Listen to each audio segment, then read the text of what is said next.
what we call Pittsburgh Landing down here. Unlike most of the river landings, which were a flat tabletop-like landing, and when the river would flood, they'd get underwater.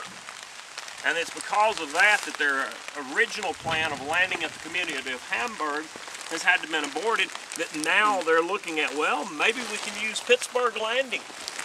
Because not only is it a high water landing and it's got a good land mass there around it, but also it's protected on all sides by water, as you have Snake Creek to the north, Owl Creek to the west, and Lick Creek to the south. And it has, as the locals say, a good road linking it to Corinth, Mississippi. And so General Sherman starts landing his forces here, and he'll send word to Savannah to tell General Grant, hey, what about here? And Grant's agreement, because we're planning to move to attack those Confederates at Corinth, Mississippi. And so this is a good staging spot.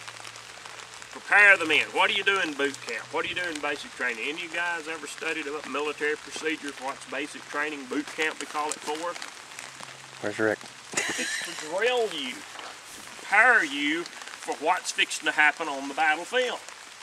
So you're marching, you're shouldering the weapons, you're firing the weapons, learning how to hit a target over there across the field. A lot of different exercises that to you seem kind of, you know, well, okay, I can do all that. But the military has a plan. And their plan is that if you drill properly and you drill long enough properly, after a while it will come second nature for you in loading that weapon and shouldering that arm, so that you know exactly how to put it to your shoulder and aim without thinking. Because if you have to think, then you're going to make a mistake. And so that's why the military, they drill it into you so it just, you know, bang, bang, you do it in your sleep, as the old saying goes. Grant does not expect the Confederate forces to attack. They've never attacked before. What do they teach you in the military?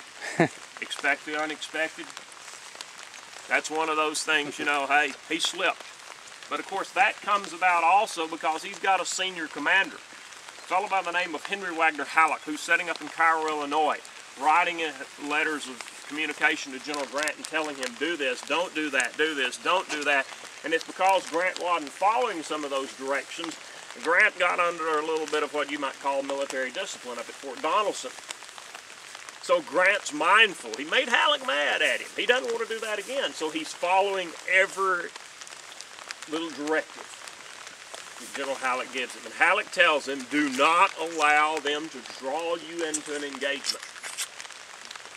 Grant actually, you know, wanted to go on to Corinth. And he said, no, you wait. We'll mass our forces. We'll move in mass.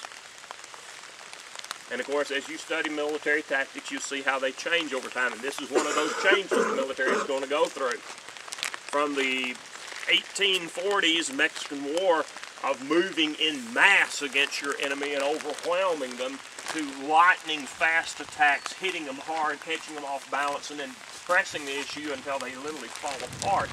And that's going to be the new tactic the military will adapt during the Civil War.